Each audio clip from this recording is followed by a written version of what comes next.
Maisie claims she knows the lyrics to Wrecking Ball.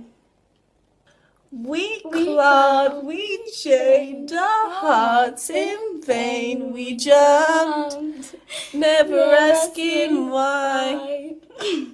Top 10 most annoying things ever.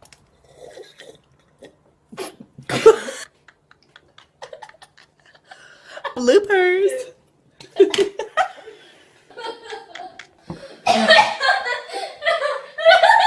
Lastly, for Richard and Michelle, do you anticipate being able to watch the show now that you're no longer a part of it, or is it too sensitive? I'm so excited about watching the show. Absolutely. I mean, I love the show. I love being a viewer of the show, and there's so much of it that you read in the scripts, but you don't get to see. And now, I don't know anything that's coming. So because we haven't read the scripts, so we'll be like the nerds on the internet going. No offense to the nerds on the internet. I just wanted you to let me in. I guess I should have let you in. Happy shot. Thanks. It's not what it looks like. I shouldn't really be saying this, but I kind of went into the first audition unprepared. I was unaware of the show. I hadn't watched the first season. I'd kind of just heard from guy friends who'd been watching it that that it's amazing. So it was all kind of word of mouth, and I didn't realise the pressure. And had I realised the pressure, I don't think I would have been able to land the job in the first place. So I'm happy that I was naive for the first round of the audition. I should have bought you flowers, and all you had. Should have given all my hours when I had. I came into the bathroom to find this. Well, clearly I'm interrupting something. Okay, go. I have one question. Where's my leg? Doo-doo. Na-na-na-na-na-na-na-na-na-na-na. Batman. They dead. Like so dead. Like OMG dead. My mother and brother are dead. We're here to talk about Game of Thrones. Game of Thrones. Exactly, all nice and dramatic. Game of Thrones. Are we looking forward to much more dramatic moments in the new season for you? But yes. I am Sparta.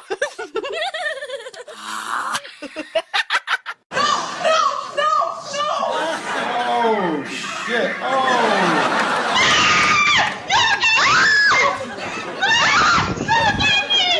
You guys know about this?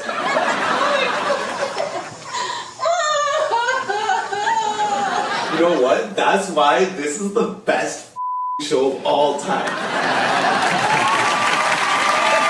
must be gratifying. I like that last guy. Yeah, last guy. Oh, baby. Maisie, I hope you're not going to be in the shower for too long.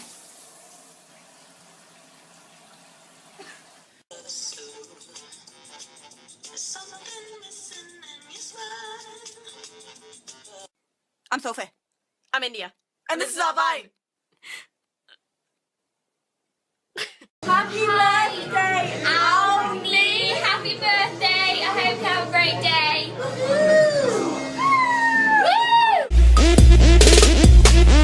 It's falling off. Okay, this is a wonderful neck piece. I think is when they see, oh, there's a man and a woman in a bathtub. Let's take pictures. Now, you can't. As you do. Yeah, as you of do. course, you want, and who couldn't blame you? But you don't want that in the theater. So what do?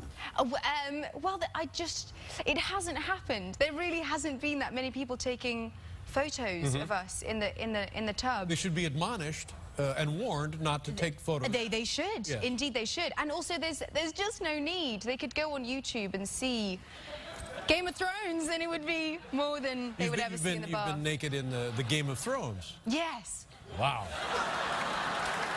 Thank you. Sam's the daddy of that little family, and he's just hell-bent on being a better... For example, your parents are living?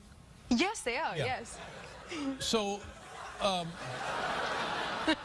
so they've seen the Game of Thrones. Oh, they have. Yeah, and yes, what do they say? Have. Hey, look at there. Hey, come here. Hey, look, come here. Hey, hey. Well, No, but I tell you what, it just puts the... But when they saw the bath scene, they were like, what's all the fuss about? Like, it's not a big deal. They've seen it all before. Is your mother better about it than your father, or is there anything to not worry? There's nothing to worry about. Well, yeah, A, there's nothing to worry about, and B, my mum sees it and is very cool and fine with it, and my dad just kind of avoids eye contact for the first kind of couple of hours after we've seen it, and then it's kind of, then it's fine. Littered with arrows. Arrows. I know. Oh no! I'm sorry. The man was riding away from me. I wasn't letting him go. I kind of always wanted to be an actor, but when I was about 11, my parents were like, okay, you wanna give this a go, and my dad works in the theatre. He's a sound designer, and so he got me in on this audition, this West End audition. So I was about 11 years old, and I was like, yeah, this is amazing. I'm gonna go in. I'm gonna be an actor. It's gonna be great. You had wanted to do this? Oh yeah, for quite some time, and I was convinced it was all gonna work out brilliantly, happily ever after. So I turned up to this audition and was not expecting to see 80 girls lined up outside. Oh my God, 80 11-year-old girls who wanted the part. Exactly, who wanted the part. And so I got into the theatre and heard for the first time Midnight, you know, midnight, not a sound on the... You know, Midnight and the kitties are sleeping? Yeah, the cat, no. Is that what it is? The song from the musical Cats. Yeah, midnight and the kitties are sleeping. Downstairs by the furnace. Clearly you're not dying because these, I feel like it can only lose one Stark Boy a season. Yeah, I think I am in next season. Well, I didn't know. I had never heard that song before, and I heard it like 80 times. And so I was freaking out because I didn't have anything. So I kind of shuffled onto the stage. My dad's... Wait a minute. This is your dad's fault. You're auditioning for a musical, and you don't have a piece to sing. Somebody... I was pretty sure I could just go and wing it, I suppose. What did you do? Well, so I just desperately, in the few minutes before I walked on, was trying to remember any songs, and I was currently being taught a folk song at school called Donkey Riding. Donkey Riding. Hey ho, away we go, riding on a donkey. Was how it goes. And so that's what I did. And they loved it, right? They hated it. Oh. No, they really. I don't think I even got through the first verse. That's not right. And so then they asked me for something a little more contemporary. Yeah. So then I quickly followed that up with a rendition of the Spice Girls, If You Want to Be My Lover. How did that go? Complete with a dance routine. I think they saw that out through fits of laughter. And I just remember halfway through my like Macarena type dance move, looking to my dad, and he's just got his head in his hands. Like... Hi. Maisie's beating.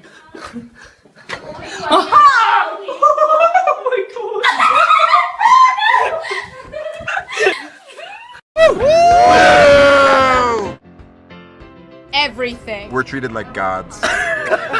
Literally. I know I'm still living, but I admitted while sitting next to George that I hadn't read the books, and now I fear for my life. Oh, really? Yeah. He may become angry now that you haven't read his books, and you'll be hit by a car, which is that doesn't happen much in that realm. Yes. Yes. Yes. A girl came up to me in a bar the other day and said, "You look exactly like Jon Snow." And I was like, "Well, actually, I am." And she said, "No, he's much taller than you. He's much taller than you." Like, okay, you know what? I lied. I'm not. I'm not Jon Snow. My veins popping. It's not a great. Much better. I like your hair. That's better. Look at the camera. I believe I can fly. Yeah, the race of Castamere. Oh, wow. At our karaoke party in Iceland, this guy, what did he sing? I don't remember. Faith by George Michael, I remember. He was blinding. You felt this way all day, and then they release it, it goes... The release, and then the release. Yes. Oh, that was a wig, by the way. Yeah, I was like, why are you wearing a helmet? What does Winter is Coming mean to you? I'm sorry, I just have really inappropriate things in my head. I'm a little shy. You're a little shy? But I think you could join Game of Thrones with this situation. Thank you. I'm also a little nervous to be seated next to the House of Lannister. How would you describe Game of Thrones to people who maybe haven't experienced it yet? It's set in a kind of fictional medieval land with a lot of violence and a lot of very raunchy sex. There's a lot of rumpy-pumpy. A lot of rumpy-pumpy. She is tough. I find some redeeming qualities in her myself, but fans some of them really hate her, and they let you know that, don't they? Yes, they're not. I mean, I guess it's a compliment. You know, when you're buying a table and someone's like, "You that bitch, My name is Tywin Lannister, and I'm a kindly, benevolent father of a dysfunctional family. I like the way you sing and when you dance with me. I don't know why. Fucking yes. That is probably, and please don't take this away, the single poshest voice I've ever heard in my life. And even that laugh is remarkable.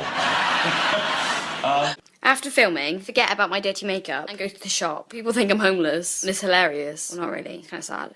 Clapping with one hand. Wow. I'm not gonna die. I'm brave of tough. Every day is a new challenge. I was in a department store and I was just in the lift and the lift doors opened and this woman kind of looked at me and did a double take and just said, Khaleesi. And the door was kind of closed and that was it. I was like, okay. I wanted to congratulate everyone on making it through season 1 alive. Which not all of your fellow cast members did. Now, with this show, do you ever worry, like, when you get the next script, this is it, like, this is where your character gets killed? Yeah. It's just the girls. We need Only the girls. Don't we? do a lot of falling in my dress, which is Nice. not that funny to listen to, but to watch it's quite amusing. Season 1, when I was covered in blood doing that scene and I got stuck to the Lucy. No joke. I stuck myself to everything because it was sticky blood. So I stuck my knee to my knee and then myself to the Lou. On Game of Thrones. Yes. This is Rose Leslie. And this is Emilia Clarke. Would you believe it? Thank you, guys. Would you believe it? Have fun. But I was walking down the street in, it was in London actually when this happened, and I was, this guy came up to me and he was like, Khaleesi, like Mother of Dragons, please, please, please, can I have a photo? And I was like, yeah, of course, oh my God, definitely. So he'd take his photo and then he was like, so what's your real name? And I was like, oh, it's Emilia. And he was like, yeah, stick with Khaleesi, it's much better. Thanks a lot. Yeah. It's a real fun to recognise me because of the hair. And I look quite different with it. Not always riding the horse. Not always riding my horse. Not always getting raped either, which is not interesting. And it was seeing John Bradley's face slowly freezing. Slowly turning into a block of white. It was hilarious. They kept the camera rolling just to watch it for a while. It's really mean, but it was. That's really mean. It's like he got icicles on his little. Do you pretty much have all the men at your fingertips now when you meet them? They're like, oh, there she is. There's Emilia Clarke from Game of Thrones, and you're like, I got them. They're putty in my hand. I think maybe if I had my dragons with me all the time, that might work. But without the wig and the dragons, it's not so. Oh, but you know, you can tell them the dragons is with valet, right? Exactly. They're parked and they're ready to parked go. my dragon outside, don't you worry. Really good fun. It was really good fun. We got to play around with and each other. Yes. Which is always good. We were just sort of being very affectionate. Yes, exactly. In a fashion way. Yeah, in a styled, fashiony way. Joffrey's a wee prick. Mummy's boy, a bully. He's got nice eyes. I feel like Jack, the actor, has an abundance of redeeming qualities. I feel like Joffrey, the character, less so. He's kind of always sits like squiffy on his chair. And he's like always picking it at the handle. And he's like, I am the king. I feel like Ant-Man is kind of the sleeper. Superman couldn't save his own planet, could he? Well, he's a baby. He's still Superman as a baby. He doesn't have superpowers on Krypton. Teenage Mutant Ninja Heroes. Yes! Turtles. Michelangelo! And the little rat. Splinter. You clearly haven't seen the show at all, have you? Inspector Gadget! Does he count? Go-Go Gadget! Go-Go Gadget arms. He'd save the world. He would save the world. Now, you live in New York City now? I do. At the moment, What's that's where that I'm living. Yeah, it's amazing, amazing. I got here in sort of the end of January, and I was really British about like crossing the street and being really kind of sensible about things. And then within the first like week, I was walking out and I was listening to my music, and this car like comes down in front of me, and I like slam my hand on the hood, and I'm like, hey, I'm walking over here.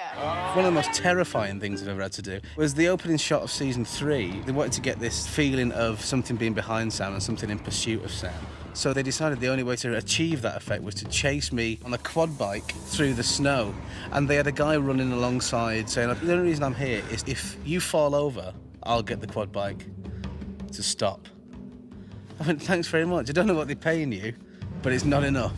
The most weird thing I've had to do this season is to bite off a man's ear and spit it in his face.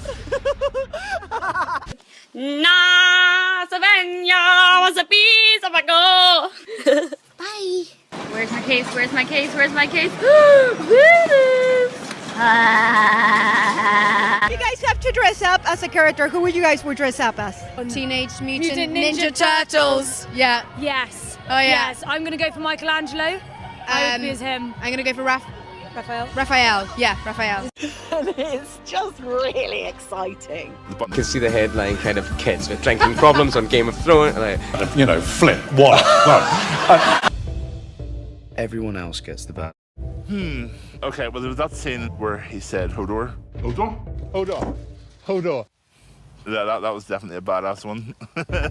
Oh, Dracarys. Dracarys. Definitely. I believe that's probably the most badass quote. Barney, Barney, Barney, Barney, Barney, Barney, Barney, Barney, Barney, Barney, Barney, Barney, son. Hey, when I'm talking, you right? You okay? Phlegm.